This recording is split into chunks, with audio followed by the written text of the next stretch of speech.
Good day po, sir. We are from PSU Binmali Campus and we are conducting an academic study entitled Factors Influencing Protective Gear Utilization Among Motorcycle Riders in Lingayen, Pangasinan. So, sir, we would like to request your participation in this interview to share your insights and experiences. The information you will provide will be used solely for the successful completion of this research and for academic purposes only. Tinitiyak po namin, sir, na ang inyong mga sagot is mananatiling confidential at hindi gagamitin sa anumang layunin maliban sa pag-aaral na ito. Sir, proceed na po tayo, sir, sa part 1, which is profile of the respondents. Sir, dito, sir, sa name, optional po siya, sir. Ibig sabihin, kahit hindi niyo po siya sabihin, okay lang po. Tapos, position or designation, years of service. Okay na. Ako si First Corporal Erijan Macalalay at ang aking posisyon ay isang patroller dito sa bayan ng Lingayen Police Station at ang length of service ko na ay 8 years in service na rin. Let's proceed naman po, sir, sa part 2. Level of regulatory enforcement factors.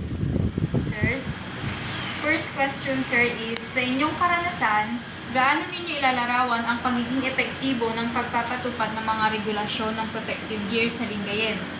Partikular sa mga uri ng paglabag ng inyong binibigyang diin, dalas ng mga checkpoint or patrol, at kung sapat ba ang mga kasalukuyang batas para masiguro ang pagsunod ng mga rider.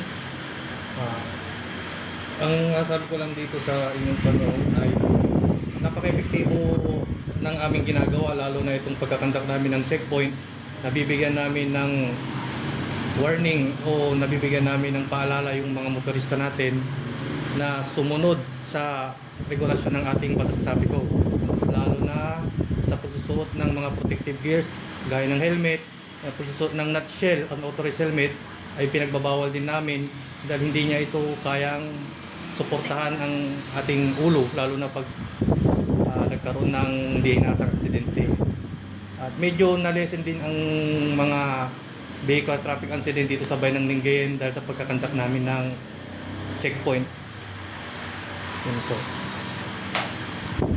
Sa second question naman po tayo, sir. Ano ang mga pinakakaraniwang paglabag sa protective gear ang inyong naobserbahan?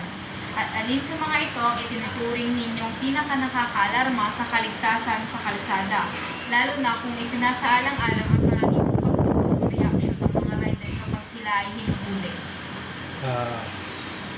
Gaya ng sinabi ko kanina, ang isa sa pinaka na-observe namin na pagsuway ng mga rider sa sabi ko yung pagsusuot ng unauthorized helmet. Nakikita nila na ginagaya sila, tumadamay yung mga nagsusuot, kaya ginagaya din nila at ang hindi nila alam sa paggaya ng mga ganito ay masyadong delikado para sa kanila kasi yung unauthorized helmet yung nutshell helmet ay hindi kasi ginawa para sa motorsiklo, ito ay ginawa para sa bisikleta at saka yung impact niya hindi para sa motorsiklo. Kaya ibang-iba pa rin ang pagsusuot ng full face helmet o kaya half face helmet. At saka yun nga, pag nasisita sila, akala nila pwede yung ganun na helmet, which is ang ginagawa naman namin ay pinaalalahanan pa rin namin sila na hindi sila may sasalba nito. Sir, sa third question naman po, sir. Ano-ano ang mga pangunahing salik na nakakaapekto sa pagpapatupad ng mga regulasyon sa protective gear? At paano naaapektuhan ng mga elementong gaya ng kakulangan sa tauhan, kagamitan at kooperasyon ng publiko ang tagumpay ng mga operasyon nito? Ang masabi ko lang, Hindi na naman yung sa amin.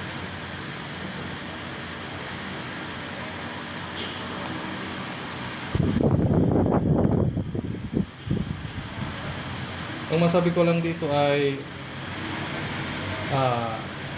ginagawa naman ng kapulisan namin ang makakaya namin sa pagpapatupad nito,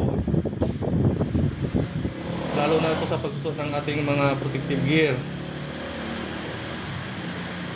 At saka hindi ko masasabi na naapektuhan ang elementong gaya ng kakulangan sa tauhan dahil nagdodoble, nagtitriple naman kami ng trabaho para magampanan ang aming tungkulin.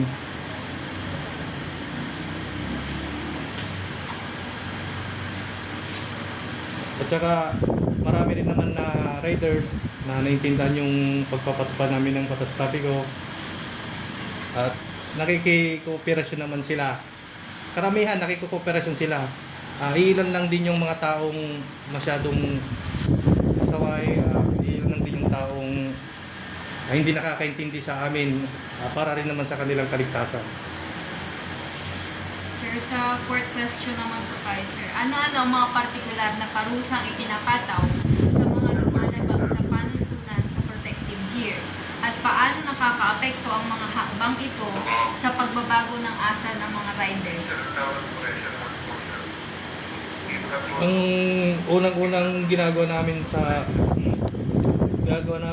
para mabigyan sila ng disciplinary action ay ang pagpapato sa kanila ng ticket at saka ang pagbibigay namin ng warning sa kanila, at saka isa pa yung pagsusuot ng reflectorized vest pag gabi na yun ang ating provincial ordinance.